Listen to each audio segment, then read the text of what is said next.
Tuesday, the 14th of April. It feels like it's been raining pretty much non-stop down in the valley for the last 2 days. Probably because it has. But up here on the mountains, it hasn't really amounted to a huge amount. It looked like there's only 2 or 3 centimetres down at the mid-station of the Guide du Midi, which is about 2,300 metres. So basically, anywhere in resort at Brevant and Grand Montet is not going to have got any meaningful powder today. But I'll shortly find out if we've gained anything meaningful up here on the Vallée Blanche. I can see a skin track heading up the north flank of Mont Blanc de Tacle, at least as far as the shoulder anyway.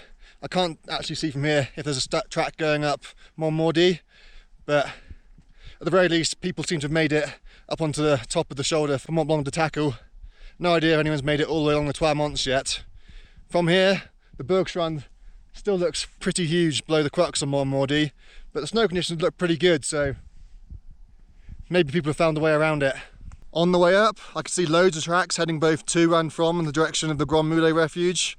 Some of those tracks will be people who've skied down the Cosmic Couloir Glacier on today, but there's definitely people who've been heading across back towards the Grand Mulets to do Mont Blanc that way as well. So up here on the Col du Midi, we've maybe had about 10 centimetres of snow maximum, but it's already completely sunbaked in all the south-facing slopes. Here on the slightly more northerly aspect, it's still nice and dry, but I think powder turns are going to be few and far between today. My plan is to head over to the true Vallée Blanche itinerary, which is skiers left of the Gros Rognon. It'll be the first time I've done that this season. Indeed, I don't think I did it at all last season either. The entrance has been looking pretty tricky with all the crevasses recently, so don't know if it'll go or not, but as always, I've got my skins in my bag, so if necessary, I can hike back out and just join the classic or the Gros Rognon variation round to the right as well. Okay, the entrance is still looking absolutely horrendous. There's not a single track going down either, so as I'm here on my own, I'm going to do the sensible thing, skim back up. It's only like 50 metres until I can rejoin the classic again, so it's no hardship to get back up there, and yeah. You probably can find a way through there, but it's not something to be doing when you're on your own. Which is a real shame, because the snow on this left side of the Gros Rognon, which obviously the shady side faces north, is absolutely lovely. But I'm going to have to go round onto the sunny side where it's probably sunbaked already.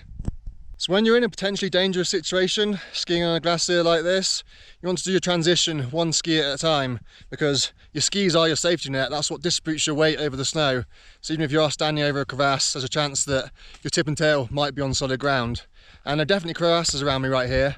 I can see the hint of one probably just there, and there's definitely one just below me down there. So I do not want to be taking both skis off in case I just fall through the hole. So I've already put my skin on my first ski. I'm going to stand back into that first ski before I take the second ski off.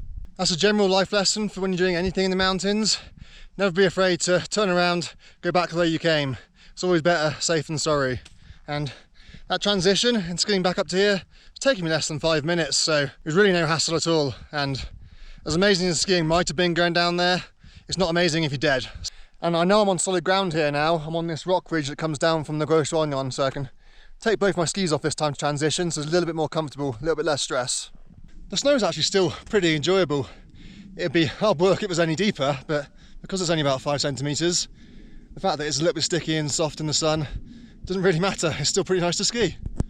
Although, as you can see, it's well and truly tracked out already, but then it is middle of the afternoon now. What do you expect?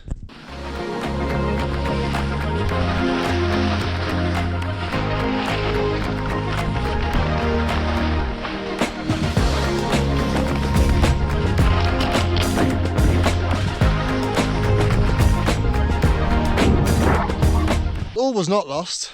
This is the first time I've skied the Gros Rognon variation this season as well. And there's still some pretty nice turns to be had here, even if it's not champagne powder.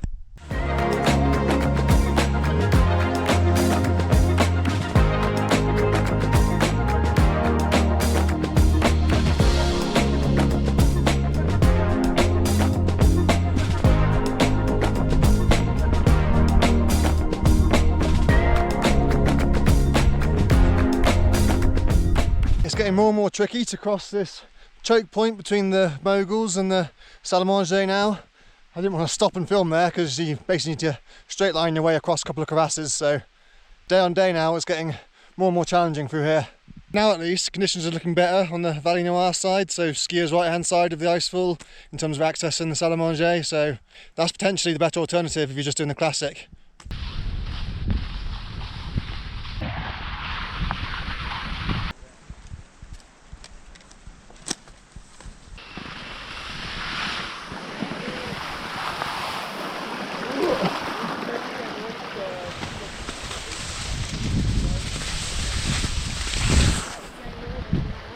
lower portion of the Mur de Glace has taken a bit of a battering in the heat of the last couple of weeks since I was last here. So there are now at least a couple of sections where you're going to have to, at very least, sidestep over the gravel and moraine ridges, or just simply take your skis off and walk for 5-10 metres. It's only going to get worse over the coming days and weeks as well now. We're very much on our way out for the season. And the base down on this lower portion wasn't particularly good throughout the whole season, so it's not taken much to strip it away completely off of the moraine. This last section's getting pretty sketchy now, but it's still just about possible to find your way through here and into the crucial gully, which takes you all the way to the gondola without taking your skis off, especially if you don't mind walking over a bit of gravel.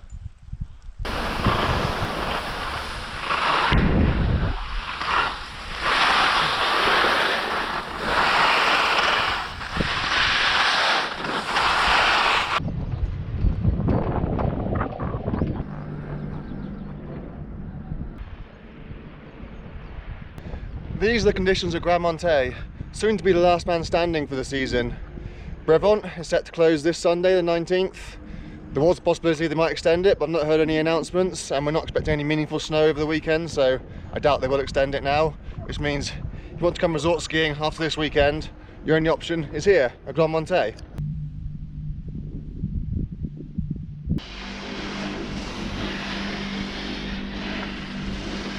The snow cover here is still extensive. All runs are complete, top to bottom. You can still ski all the way down to the bottom of the Pageran gondola, down the Pierrick home run. You can't quite ski to the car park, but you can ski as far as the Argentero, which is pretty good going for this time of year. And as you can hear, the pistes are pretty damn icy, especially early in the morning. They will soften up a little bit, but as we're north facing here, not going to soften up as much as the piste will have been doing at Brevant this week.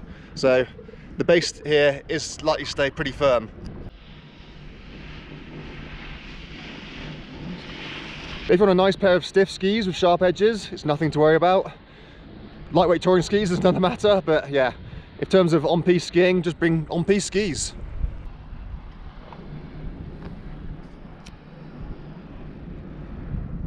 But we're off to try the Trois Cols tour today.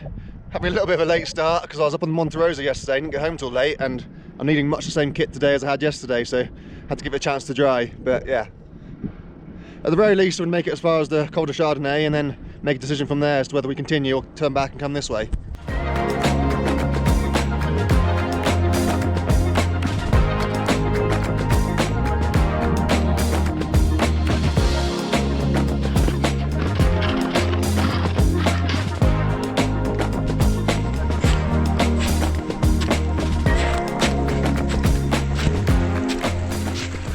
So I have glueless skins, which are amazing 99% of the time, but as I found out at the start of this season, they don't work when it's too cold, like -15 or lower, and as I found out today, they also don't work when it's too hot, just not sticking to my bases at all.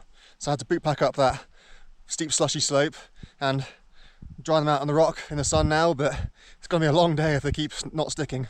So glueless skins work by thousands, indeed probably millions, microscopic suction cups. Think like a toilet plunger. But when it gets too cold, I guess the rubber that they're made out of no longer suctions onto anything anymore. And when it gets too hot and the snow gets really slushy, it just becomes saturated and again no longer suction onto anything. So it's fine when you're on the flat, but then you start going up anything steep and trying to do kick turns in the slush, water just creeps in and the skins just slide off from underneath your skis. It's not fun.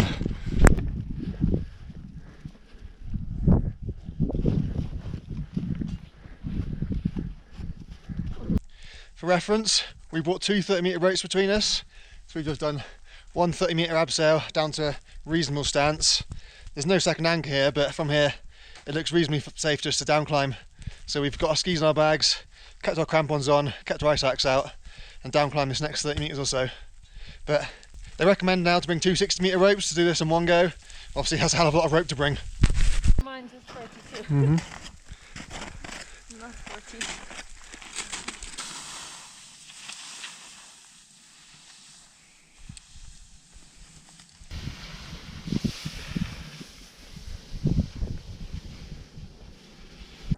One ski bump down. Here we go.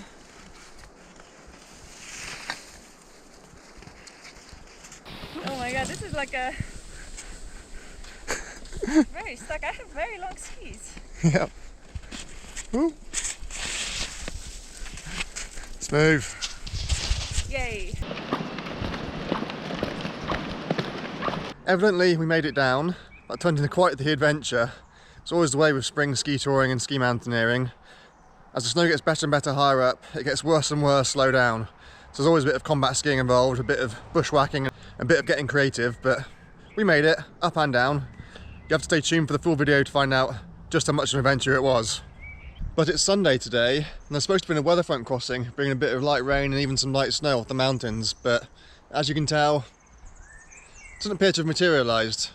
It was cloudier first thing this morning, so maybe there was a little bit of precipitation before I actually got out of bed, but certainly now it's feeling pretty hot and sunny again, so I can't imagine there's any meaningful snow at all up in the mountains. There's potentially a little bit more rain and snow again tonight, but we shall have to see if anything comes or not. Could well just end up being, as it is right now, a little bit of fluffy cloud, but mostly clear. Certainly looking forward, temperatures and freezing levels are dropping a tiny bit through the start of next week, as the wind's swinging back towards the north. But it's still going to feel warm, especially in the sun. It is still going to be above average temperatures for much of the week ahead, and there are still no signs of any meaningful snow in the forecast throughout the rest of this month. So I know I've said that there's always at least one big dump of snow during April, but we still haven't had it yet, and we're not going to get it in the next week either, so if it's going to come at all this year, it's going to wait until the very last minute for it to happen. It's still possible, but for now at least, it's still staying dry, warm and sunny. And a reminder that after today, the only piste skiing available in the Chamonix Valley, and indeed the entire region, is at Grand Montet. You've still got one more week left at Verbier, but certainly around here, the options now are very, very limited. There is always the Guy de Midi, of course. That stays open right through until November, but Montenver's train, I believe, is set to close on the 30th of April, so after that point, it'll be pretty difficult to ski the Valley Blanche as well. So the season very much does feel like it's petering out at the moment, and unless we get some rain soon, we're not really going to get much of a steep skiing season this year either. It has been great for ski mountaineering recently because the freeze-fall conditions giving great spring snow, that is favourable for ski mountaineering, but for steep skiing you need wet, sticky snow to stick to those north faces to give you that nice, stable, reliable powder to be skiing 45-50 degree slopes. And as of yet, we just haven't got it, so unless this weather pattern changes soon, we may well not get any good steep skiing at all this season, which would be a little bit of a shame. People have been getting out and skiing things. The obvious classics like Cosmic Couloir and Glacier Ronde will get skied virtually every day, but they're not going to be fun at all in these current conditions. So we shall just have to see what May brings, but for now, I've still got at least 2 more Chamonix snow reports to bring you before I finally wrap things up for the season. Probably one more midweek report, but again, we shall see if we actually get any meaningful snow or not. So keep tuned in for those, and of course, I've still got plenty of other adventure videos to bring you over the coming weeks as well, so you still have plenty more to look forward to, even if right now it feels very much like summer.